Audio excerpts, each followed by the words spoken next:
BJ의 수명이란 것. 논란을 겪고도 박광욱처럼 아랑곳하지 않고 BJ는 방송으로 보답해야 한다는 건 그만큼 많이 내려놔야 하는 마인드가 있어야 하기 때문이지 않을까 싶다. 하지만 BJ들이나 유튜버들은 본인이 쌓아 올린 만큼 그것들이 한순간에 돌아서면 다시 재기할 의지가 꺾이며 추락한 것을 견디질 못한다. 요 근래 몇 달 별풍 수위 1위를 했어도 비글즈 합방 뒤 우울해하는 대세의 모습이 그것을 증명한다고 보여진다.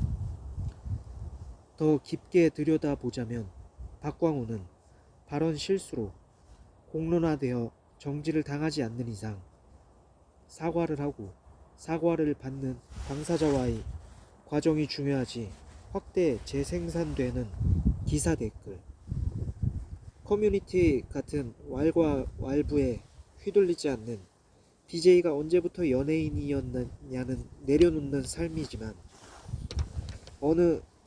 여느 BJ나 유튜버들은 그런 말 한마디로 추락하는 연예인과 같은 마인드라 시청자들의 비난에 입은 상처를 치유하는 시간이 오래 걸린다.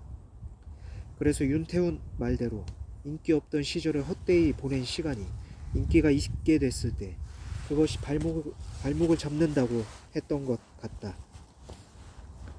박광우가 현 아프리카를 고인물이라고 했듯이 자라나는 연건들을 보자면 윗물이 그러했듯이 콘텐츠는 돌고 돌아 누가 먼저 선점했냐의 싸움의 양상처럼 보인다. 어떤 팬이 BJ에게 콘텐츠를 추천했는데 제안받은 BJ는 무심코 지나친 게 다른 BJ 방송에서 그게 그대로 재현돼서 핫해지니 배아파하는 경우를 종종 봤을 것이다. 메이저들도 이런 경우 뺏긴다는 생각에 탑이나 탑 팬덤이 볼 수 없게 콘텐츠를 방송국이 아닌 개인적으로 추천해달라는 경우가 있기도 하다. 그리고 BJ가 이 콘텐츠를 하겠다고 얘기한 게 다른 방송에서 그대로 재현되니 뺏겼다고 말하지만 알고 보면 그건 본인이 다른 방송에서 먼저 언급된 걸 참고 하고서 아닌 척 하는 BJ들도 봐왔을 것이다. 대다수의 야망 있는 BJ들은 위만 보려 하는 눈앞의 당장의 이익만 생각하지 주변을 살피지 못하는 것 같다. 언젠가 주목받을 날을 위해 미리미리 정비하는 시간을 잘 가지려 하지 않는다. 방제를 더 자극적으로 적고 싶고 많이 들어와 주길 바라지만 막상 많은 시청자들이 몰렸을 때 버퍼가 심하게 걸리고 본인 그릇으론 감당 못할 채팅에 심해지는 분탕에 인성을 드러내곤 한다. 내 방송이 아니지만 같은 콘텐츠를 크루처럼 같이 하고 있다 하여 내가 기분 나쁜 채팅을 남의 방송인데도 불구하고 강퇴하며 블랙 협박하는 경우가 많이 있다. 이런 현상은 예전 케빈이 말한 크루 방송의 우려를 보여주는 대목이 아닌가 싶다. 나의 방송을 자갈밭처럼 깔아주는 내 팬들을 잘 챙겨야 어느 시간대에 어떤 컨텐츠를 하더라도 탄력받아 펌핑되는 시청자 수를 경험할 수 있다고 본다.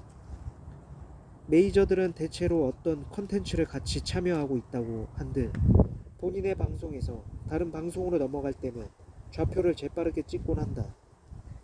같이 참여하고 있던 시청자는 그 시간대 시청할 수 있는 시청자고 이후에 쉼없이 드나드는 시간대에 시청자들도 생각하기 때문이다.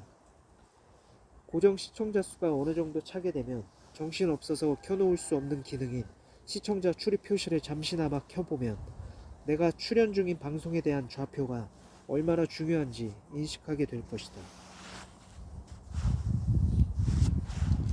하지만 케빈이 우려한 이젠 유행이 된 수많은 크루 방송의 마이너 BJ들은 이것의 이치를 파악하지 못하는 것 같다. 위의 경우를 똑같이 마이너로 대입해보면 같이 등산을 가다가 역캠 방송으로 킨다. 그런데 좌표가 없다. 그 시간대 보고 있던 등산 콘텐츠 속에서 시간이 지날수록 좌표를 찍지 않은 BJ들의 이후 시간대에 시청하게 될 고정 팬층인 시청자들의 유입은 사라지고 그나마 보고 있던 시청자 수는 갈수록 쪼개진다. 케빈이 우려했던 점을 그 당시엔 이해하지 못했지만 요즘 마이너들 여럿이서 하나의 콘텐츠를 돌려 방송하는 걸 보면 왜 점점 그들은 발전하지 못하고 퇴보하는지 이해가 가는 중이다.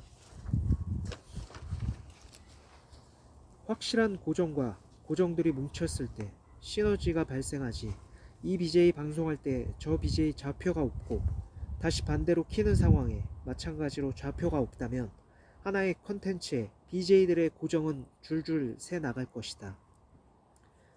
그 컨텐츠로 발생하는 유동들의 쏠림 현상에 안주하게 되는 장기적으로 무서운 현상이라고 본다. 그것의 결과는 그 컨텐츠가 사라졌을 시 개같이 고생했다고 여기는 BJ의 예상과 다른 처참한 고정 시청자 수를 받아든 현타일 것이다. 그마저도 같이 공들인 컨텐츠 도중 손절까지 하는 상황도 있으니 마이너들은 이미지에 타격을 안고 간다. 10명이든 1000명이든 오랜 시간이 흘렀어도 방송을 그만두지 않는 BJ들은 본인의 팬들을 저버리지 않는 책임감이라고 생각된다. 본인이 하고 싶은 뭘 해도 봐주는 나의 고정을 늘리고 싶다면 나 자신의 발전과 내 가족을 신경 써라. 사회에서 인정받아도 나와 내 가족이 불행하다면 그건 결국 시간이 걸리더라도 인생의 동반자든 자식이든 곪은 게 언젠가는 한 번에 터지게 될 것이다. 아프리카에서 자랐지만 빈 껍데기 구독자 수에 취해 훅 가버리는 여느 유튜버들처럼. 그럼에도 깨닫고 반성하며 절대 방송을 접지 않겠다는 발전 의지가 있는 BJ야말로 롱런을 할 것이다. 그런데 요즘의 BJ들은 본인 그릇에 맞지 않는 옷만 걸치려 하는 것 같다. 아름다움을 강조하는데 아름다움이 사라지면 방송 가능할까? 자극적인 음식과 가학적인 모습으로 순간의 열정을 표현하겠다는데 그것을 못하게 해도 열정을 표현할 수 있을까? 자라나는 BJ들 중에 색깔 있는 BJ가 부족해 보인다. 그것은 어쩌면 90년대 음악이 르네상스인데 반해 요즘 들을 게 없다는 것과 개콘 우차싸 전성 시대에 비해 특출난 개그맨들이 나오지 않아서 망했다는 개그 프로처럼 핫하게 주목받을 수 있는 시장은 이미 지나갔기 때문이 아닐까 싶다. 아프리카 TV가 BJ들의 부익부 빈익빈 현상으로 싸이월드처럼 퇴보의 길을 걷게 될지, 카피로 인한 피라미드 구조의 시청자 수가 아닌 BJ란 인간의 색깔이 강조되어 안방 브라운관을 장악할 완전히 새로운 시장으로의 도약일지 귀추가 주목된다.